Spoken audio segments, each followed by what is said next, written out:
జీవిత చిత్రాలు ధారావాహిక 12వ భాగం. రచన చతుర్వేదుల చెంచు సుబ్బయ్య శర్మ. కథాపఠనం మలవరపు సీతారాం కుమార్. జరిగిన కథ: చిన్నప్పుడే ఇల్లు వదిలి వెళ్ళిన ఆదిత్య చాలా కాలం తర్వాత స్వగ్రామం వెళ్ళి బాల్య స్నేహితుడు భాస్కర్ను కలుస్తాడు. తన గతం గుర్తుకు తెచ్చుకుంటాడు. యువరాణి దొంగతనం నేరం మోపడంతో తండ్రి మందలించాడని చిన్నప్పుడు ఇల్లు వదిలి వెళ్ళిపోతాడు ఆదిత్య. ఇల్లు వదిలిన ఆదిత్యను ఆదరిస్తారు గోవిందరాజు దంపతులు. కిరణ్ ప్రేమించిన గులాబీ పేరెంట్స్ని కలవడానికి గోవిందరాజులు, ఇన్స్పెక్టర్ దివాకర్, గులాబీలతో హైదరాబాద్ వెళ్తాడు ఆదిత్య. గులాబీ తండ్రి ప్రొడ్యూసర్ వినాయకం ఆ వివాహానికి అంగీకరించడు. గులాబీని తీసుకుని రావడానికి ఆమె తల్లి చిలకమ్మ వెళ్తుంది. కిరణ్ గులాబీల వివాహానికి ఆమె అంగీకరిస్తుంది. తిరిగి వెళ్తున్నప్పుడు కిడ్నాప్ చేయబడుతుంది చిలకమ్మ. ఇక జీవిత చిత్రాలు ధారావాహిక 12వ భాగం వినండి. డ్రైవర్, ముందు సీట్లో ఉన్నవాడు, వెనక సీట్లో ఉన్నవాడు కారు దిగారు. కోటయ్యను, చిలకమ్మను కూడా దిగమన్నారు. కానీ వారు కదిలితే ఏమంటారో అనే భయంతో కారు నుండి దిగలేదు. ముందు సీట్లో ఉన్నవాడు కోటయ్య చేతికి 2 చపాతీల పొట్లాలు, 1 బాటిల్ నీళ్లు ఇచ్చి, ఇద్దరూ తిని నీళ్లు తాగండి అన్నాడు. వారు కారు పక్కగా 10 అడుగుల దూరంలో రోడ్డు చివరన కూర్చున్నారు. బీర్ సేవనాన్ని ప్రారంభించారు. అమ్మగారు, వాడు రావడానికి ఓ 15 గంట పడుతుంది. మీరు చపాతీని తిని నీళ్లు తాగండి. మీకేం భయం లేదు. మీ పక్కన నేను తోడుగా ఉన్నానుగా, తినండి. పొట్లాన్ని విప్పి చిలకమ్మకు అందించాడు. ఆకలితో ఉన్న చిలకమ్మ మారు మాట్లాడకుండా తినడం ప్రారంభించింది. కోటయ్య కూడా తినడం ప్రారంభించాడు. వారికి ఉన్న ఆకలికి ఆ 2 పలచటి చపాతీలు చాలేదు. ఇరువురు బాటిల్ నీళ్లు ఖాళీ చేశారు. కడుపు కొంచెం చల్లబడ్డట్లు అనిపించింది. కోటయ్య, వీళ్ళు మనల్ని ఎక్కడికి తీసుకెళ్తారు? మెల్లగా అడిగింది చిలకమ్మ. నాకు మాత్రం ఏం తెలుసమ్మా, మనల్ని చేరాల్సిన చోటుకు చేర్చి వాళ్లే మనకు చెబుతారు అన్నాడు విచారంగా. వీళ్ళు కిడ్నాపర్స్ కదా? అవును, వస్తున్నారు, మాట్లాడకండి. ముగ్గురు యథాస్థానాల్లో కూర్చున్నారు. కారు కదిలింది. చిలకమ్మకు చెప్పినట్లుగానే 6 గంటలో తయారై దివాకర్, గోవిందరాజు, ఆదిత్య, గులాబీలు కారులో వైజాగ్ బయలుదేరారు. పార్వతి గులాబీకి బెస్ట్ విషెస్ చెప్పింది. ఆమె చర్యల్లో తన అక్క జ్ఞాపకాలు రావడంతో బయలుదేరే ముందు మరోసారి ఆమెను పరీక్షగా చూశాడు ఆది. మనస్సున ఏదో కలవరం, పాత జ్ఞాపకాలు.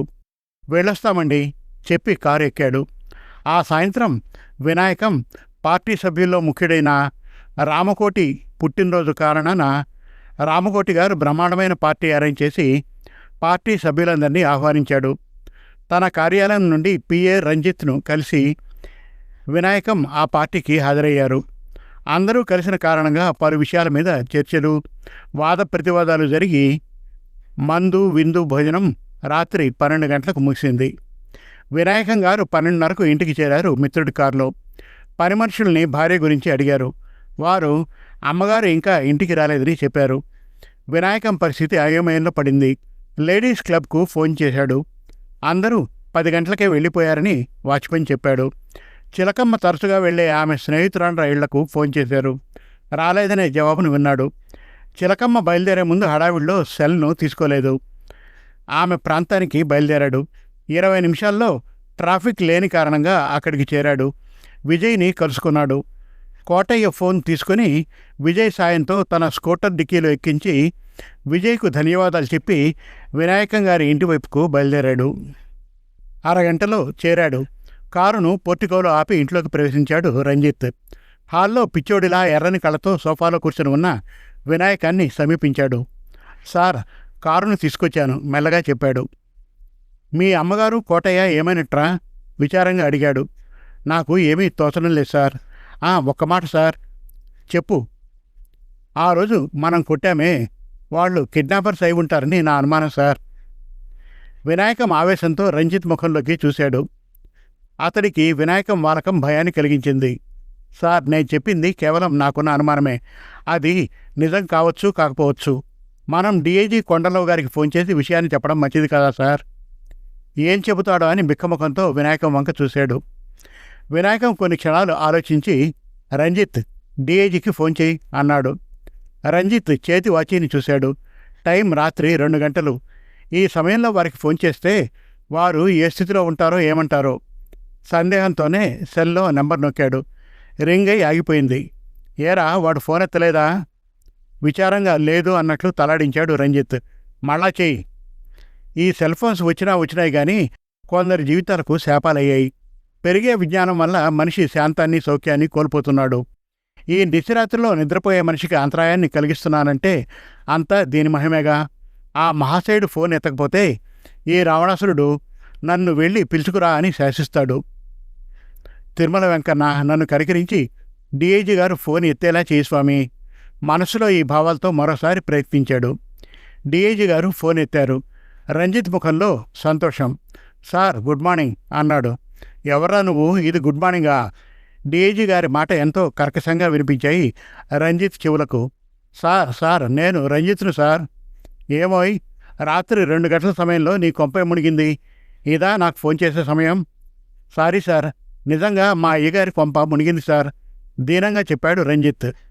మీ అయ్యగారి కొంప? ఆశ్చర్యపోయాడు కొండలరావు. అవును సార్, మా అమ్మగారిని మా డ్రైవర్ని ఎవరో ఎత్తుకుపోయారు. ఏమిటి? ఆశ్చర్యపోయాడు కొండలరావు. అతనికి నిద్రమైకం వదిలిపోయింది. వినాయకం రంజిత్ చేతిలోని ఫోన్ లాక్కున్నాడు. ఇదిగో కొండలరావు, నీవు వచ్చి వెంటనే నన్ను కలవాలి శాసించాడు. కొండలరావు మనసులో వినాయకాన్ని తిట్టుకుంటూ సరే సార్ అన్నాడు. సెల్ కట్ చేశాడు.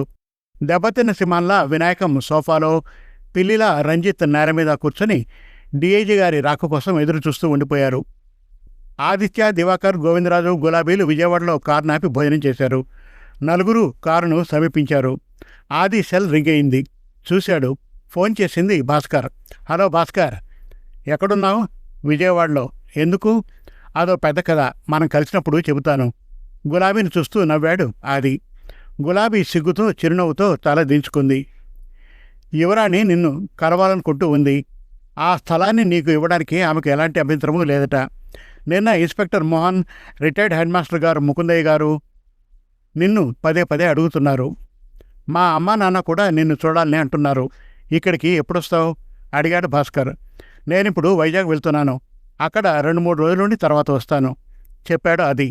సరే త్వరగా వచ్చి పెట్టేస్తున్నాను. భాస్కర్ సెల్ కట్ చేశాడు.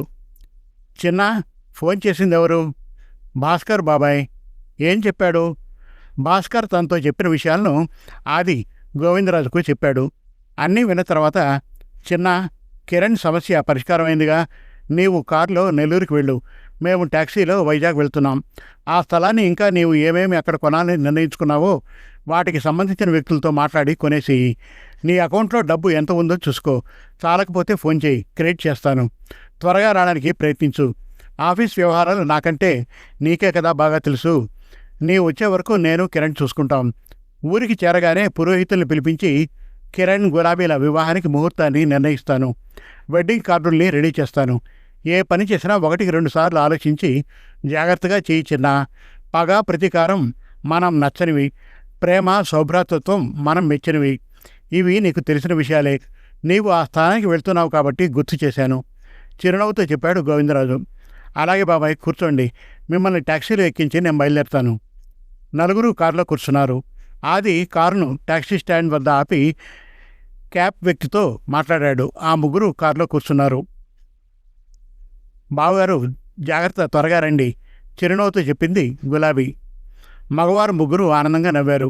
డ్రైవర్ సీట్ పక్కన కూర్చున్న దివాకర్ను సమీపించాడు ఆది. సార్, మీరు చేసిన సహాయానికి నా ధన్యవాదాలు వినయంగా చేతులు జోడించాడు. నో, మీరు అలా చెప్పకూడదు. I have done my duty. వారి కారు కదిలింది. ఆది తన కారులో కూర్చొని స్టార్ట్ చేశాడు.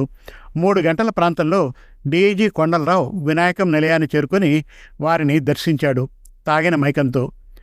జిడ్డుకారే ముఖంతో సోఫాలో కూర్చొని కునికిపాట్లు పడుతున్న వినాయకం సార్ అన్న కొండలరావు గారి పిలుపుతో ఉలిక్కిపడి కళ్ళు తెరిచాడు. భయంతో కళ్ళు మూసుకున్న నిద్రపట్టని రంజిత్ వారి బూట్ల చప్పుడుకు కళ్ళు తెరిచాడు. లేచి నిలబడ్డాడు. ఆ రోజు అయ్యగారి మెప్పును పొందడానికి ఆ 2 వ్యక్తులపై తను చేయి చేసుకున్నాడు. అయ్యగారికి వారు స్పాట్ పెట్టారు. తనకు అలాంటి స్థితిని వారు కల్పిస్తారేమో అనే భయం రంజిత్ గుండెల్లో మారుమవుతూ ఉంది.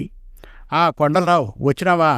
మా ఆడోళ్ళని, ఆ డ్రైవర్ కోటిగాడిని ఎవరో నిన్న సాయంత్రం కిడ్నాప్ చేసినారు. వాళ్ళు నీ మాట మీద మా పోరిని తీసుకొచ్చేదానికి నీవిచ్చిన అడ్రస్కు వచ్చినారు కదా. మా పోరి ఏమైనాది? మా ఆడోళ్ళు కోటిగాడు ఏమైనట్టు డీజీ? విచారంగా అడిగాడు వినాయకం. పోరి అని కుమార్తె విషయాన్ని వినాయకం అడగగానే కొండలరావు గుండె జల్లుమన్నది. తనకు తెలిసిన నిజాన్ని చెబితే బూతులు తిట్టి కాల్చి పారేస్తాడు, అన్యథా శరణం నాస్తి, అబద్ధం చెప్పాల్సిందే అనుకున్నాడు. సార్, ఇప్పుడు 3:30, మీరేం భయపడకండి. సిటీని గాలించి వాళ్లను తెల్లవారి పట్టుకుంటాం. కొండలరావు, నాకు భయం లేకుండా ఎట్టా ఉంటుందయ్యా? కనపడకుండా పోయింది నా భార్య, నా కూతురు, నా డ్రైవరు. నాకు బాధగా అవమానంగా ఉండదంటావా? గద్దించినట్లు అడిగాడు. ఉండదని ఎవరైనా అంటారా సార్? క్షణంసేపు ఆగి, సార్, మీకు ఎవరి మీద నా అనుమానంగా ఉందా? మెల్లగా అడిగాడు కొండలరావు. నాకుంది సార్ అన్నాడు రంజిత్ ఆవేశంగా. అవును సార్, ఎవరి మీద? వారం రోజుల కిందట బచేలి నుండి తిరిగి వచ్చేటప్పుడు జరిగిన సంఘటన గురించి వివరంగా చెప్పాడు రంజిత్. రంజిత్ను చూపులతోనే కాల్చి పారేసేటట్లుగా అతన్ని చూశాడు వినాయకం. సార్, మన వాళ్ళను మాయం చేసింది కిడ్నాపర్స్ కాదు. మరెవరు? గద్దించాడు వినాయకం. నక్సల్సా? ఆశ్చర్యపోయాడు వినాయకం. అవును సార్, త్వరలో వారి నుండి మీకు ఫోన్ కాల్ రావచ్చు. నా నెంబర్ వాళ్ళకి ఎట్లా తెలుస్తుంది? అమ్మగారిని అడిగితే వారు చెప్తారు కదా సార్. సార్, నా అనుమానం నిజమే కదా సార్? దీనంగా అడిగాడు రంజిత్. అక్షరాల నిజం. అయితే నీవు ఇప్పుడు ఏం చేస్తావు? కసిగా అడిగాడు వినాయకం. వారి వద్ద నుంచి కాల్ వచ్చే వరకు ఏమీ చేయలేను సార్. మీరు తప్పు చేశారు, విచారంగా చెప్పాడు కొండలరావు. వినాయకం ముఖంలో కోపం, కసి, బాధ ముప్పిరిగా గోచరించాయి కొండలరావుకు. సార్, ఆవేశపడకండి, ప్రశాంతంగా కూర్చోండి. మీకు నమ్మిక ఉన్న దేవుని పేరును తలుచుకోండి. నా వారిని రక్షించు తండ్రి అని వేడుకోండి. ఆపద సమయంలో అందరూ ఆశ్రయించేది, వేడుకునేది ఆ సర్వాంతర్యామినే కదా సార్, అన్వయంగా చెప్పాడు. సార్, నాకు వచ్చిన సందేహం. ఏమిటది? సార్, వారి వలన అమ్మాయి గారికి, అమ్మగారికి, కోటన్నకు ఎలాంటి ఆపద ఉండదు కదా? దీనంగా అడిగాడు రంజిత్. ఆడవారికి వారు హాని కలిగించరు. మరి కోటన్నకు? ఏమో, ఏం చేస్తారో చెప్పలేను. అది కోటయ్య వారితో వ్యవహరించే రీతిని బట్టి ఉంటుంది. రంజిత్కు వారు తన కుటుంబం మీద దాడి చేస్తారనే భయంతో ఒళ్లంతా చెమట పట్టింది, కళ్ళల్లో నీళ్లు. అతని వాలకాన్ని చూసి కొండలరావు, రంజిత్, నీవెందుకు అంతగా భయపడుతున్నావు? సార్, మా అయ్యగారి పుణ్యమా అని నాకు ఆ సీన్లో ఓ పాత్ర ఉండింది సార్, గద్గద స్వరంతో చెప్పాడు. భయపడకు, వారు నిన్నేమీ చేయరు. క్షణం తర్వాత, సార్, ఇక నేను బయలుదేరుతాను. వాళ్ళు ఫోన్ చేస్తే వివరాలు నాకు ఫోన్లో చెప్పండి. నేను ఎలాగూ ప్రొసీడ్ కాబోతున్నాను. వారితో మాట్లాడేటప్పుడు మీరు మితంగా, శాంతంగా మాట్లాడి వారు చెప్పే విషయాన్ని శ్రద్ధగా వినండి. వాదన కూడదు, అనునయంగా చెప్పాడు కొండలరావు. వినాయకం వెర్రివాడిలా దిగాలు పడి కొండలరావు ముఖంలోకి చూస్తూ ఉండిపోయాడు. బాయ్ సార్ చెప్పి కొండలరావు వెళ్ళిపోయాడు. వినాయకాన్ని చూస్తూ మింగలేక కక్కలేక తనలో అతని పట్ల ఉన్న కసిని దిగమింగి సోఫాకు ఆనుకొని కళ్ళు మూశాడు రంజిత్. భయంతో అతని హృదయం కంపిస్తూ ఉంది. హృదయంలోని ఆవేదనను భరించలేక వినాయకం సోఫాలో పడుకొని కళ్ళు మూసుకున్నాడు. తన బ్రతుకు పీనుగ దగ్గర జాగారంలా మారిపోయిందని విలపించాడు రంజిత్. క్షణం ఎంతో భారంగా యుగంలా సాగిపోతూ ఉంది ఆ ఇరువురు వ్యక్తుల మధ్యన. ఇంకా ఉంది జీవిత చిత్రాలు ధారావాహిక 13వ భాగం త్వరలో. మరిన్ని చక్కటి కథల కోసం, కవితల కోసం, వెబ్ సిరీస్ కోసం మనతెరువుకథలు.com విజిట్ చేయండి. Thank you.